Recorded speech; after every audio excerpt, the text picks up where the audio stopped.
अश्विनी भाई, जरा मुझे बताइए, क्या वाकई आज सुप्रीम कोर्ट ने जो ऑर्डर दिया है सीबीआई के लिए इंडाइटमेंट जैसा है, जैसे शीतल जी कह रहे हैं, और शब्द देखिए कितने कड़े हैं कि ये पिंजरे का तोता वाली जो इमेज है, सीबीआई को तोड़ने के लिए उस पर कुछ काम करना चाहिए। कितना बड़ा झटका है ये सीबीआई के लिए? मानक भाई, 13 से 24 का सफर देखें। जस्टिस उस समय कोलगेट की या 2G की जो सुनवाई हो रही थी उस समय से लेकर के जब जस्टिस लोढ़ा थे और आज जस्टिस उज्जवल भुइयां की बात को करें तो ये इंट्रोस्पेक्शन की जरूरत है कि आज भी निष्पक्षता पर प्रश्न ऑनरेबल सुप्रीम कोर्ट क्यों खड़ा कर। अब मैं जस्टिस कृष्णा अय्यर को याद करते हुए मानक भाई आपके शो में, और उनका जो सिद्धांत बहुत ही प्रचलित सिद्धांत है कि bail is a rule, jail is an exception, उसका पालन करते हुए 6 महीने से बंद एक अपराधी को ऑनरेबल सुप्रीम कोर्ट ने जमानत पर छोड़ा, ये कहते हुए कि अभी वो अंडर ट्रायल हैं और आगे जाकर के सिद्ध होगा। किसी भी क्रिमिनल केस की मानक भाई 3 स्टेज होती है, सस्पेक्ट की स्टेज, अक्यूज्ड की स्टेज और कन्विक्ट की स्टेज। जैसे ही अरेस्ट किया जाता है उस व्यक्ति को, वो अपराधी यानी अक्यूज की स्टेज में आता है, चार्जशीट फाइल होती है, ट्रायल होता है, जब तक कि मुकदमे में सुनवाई नहीं हो तब तक उसको दोषी नहीं माना जाता है। यह भी तय है व्यवस्था कि लंबे समय तक इनकार्सरेशन किसी भी व्यक्ति का, यानी 6 महीने का, कब से 21 मार्च से लेकर के आज की तारीख तक बड़ा लंबा पीरियड है किसी को जेल में रखने का।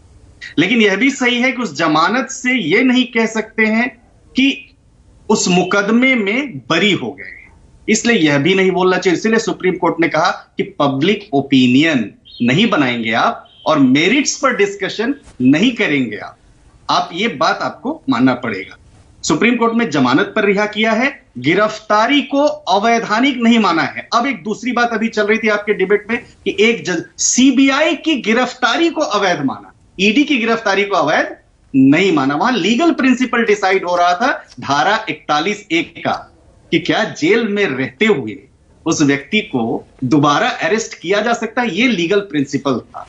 और उस लीगल प्रिंसिपल पे सुप्रीम कोर्ट ने कहा, एक बेंच ने कहा कि गिरफ्तारी अवैध नहीं की जा सकती है। अब कुछ शर्तों के साथ अब यहां पर आए। देखिए, चार्जशीट फाइल होने का किसी भी केस में, यानी इन्वेस्टिगेशन कंप्लीट हो गई, यानी जांच को आप प्रभावित नहीं कर सकते, यानी सब कुछ अदालत के पास आ गया, अब अदालत को उस पर निर्णय लेना है। तो मैं समझता हूं कि ये एक बड़ा लैंडमार्क है और ये ट्रू लेटर और स्पिरिट में मानक भाई इसका पालन भी होना चाहिए। अब हम दूसरे पहलू की तरफ आते हैं, इन्वेस्टिगेटिव एजेंसी के निष्पक्षता पर। निश्चित तौर पर यह समझने की जरूरत है कि जब जस्टिस लोढ़ा ने जो कमेंट किया कर्स्ड पैरेट का, और आज जो अगर वही बात आ रही है, तो क्या उसके बाद कोई नॉर्म्स बने कि स्वायत्तता पर बात होगी? मैं तो समझता हूं कि 5 राज्यों ने जो जनरल कंसेंट थी उसको भी विड्रॉ कर लिया।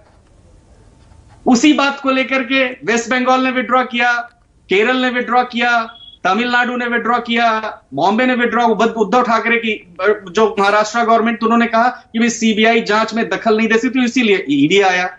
अब एक बात जो भी आ रही थी कि ईडी के केस में बेल नहीं मिलती। मानक भाई, ये सुप्रीम कोर्ट ने जस्टिस संजय कुमार ने अपनी जजमेंट में कहा, भाई आपको ग्राउंड ऑफ अरेस्ट भी बताना पड़ेगा, आप इंडिविजुअल के राइट को नहीं वायलेट कर सकते, और आपको एफआईआर यानी ईसीआईआर की कॉपी भी देनी पड़ेगी। ये भी संवैधानिक मूल्यों के तहत है। तो मैं समझता हूं जमानत पर आना और बरी हो जाना, दोनों चीजें अलग अलग हैं।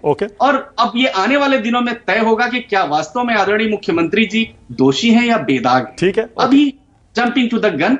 Okay, alright. संजीव जी, देखिए पूरा ना वो पूरा का पूरा ऑर्डर लेके, कितने पेज का ऑर्डर है संजीव आप जो लेके आए हैं? देखिए, ये कॉपी लेके आए, 62 पेज का ऑर्डर, 62 पेज का ऑर्डर पढ़ लिया पूरा आपने? दोनों बेंच का है, पूरा पढ़ लिया? पूरा पढ़ लिया, और पढ़ के बैठ के बात कर रहे हैं।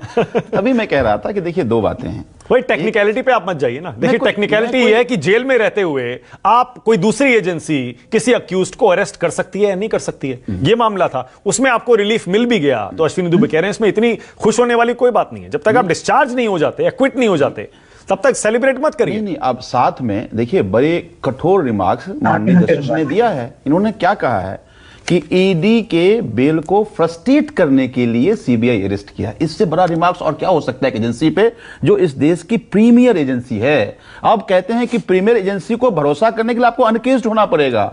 ये नोशन आपको लोगों में जाए कि ये इन्वेस्टिगेटिंग एजेंसी इंडिपेंडेंट है, कैसे पता चलेगा? अब लगातार इस एजेंसी का उपयोग आप अपोजिशन को दबाने में कर रहे हैं। मनन साहब, तो आज ये तो हम पहले पॉलिटिकल लोग कह रहे थे, अब तो माननीय सुप्रीम कोर्ट ने कहा है। मनन तो साहब, मुझे लगता है कि भारतीय जनता पार्टी का आज का दिन कम से कम माफी मांगने का दिन है। आज का दिन कम से कम वो बहस ना करें। ठीक है, ओके मनन साहब।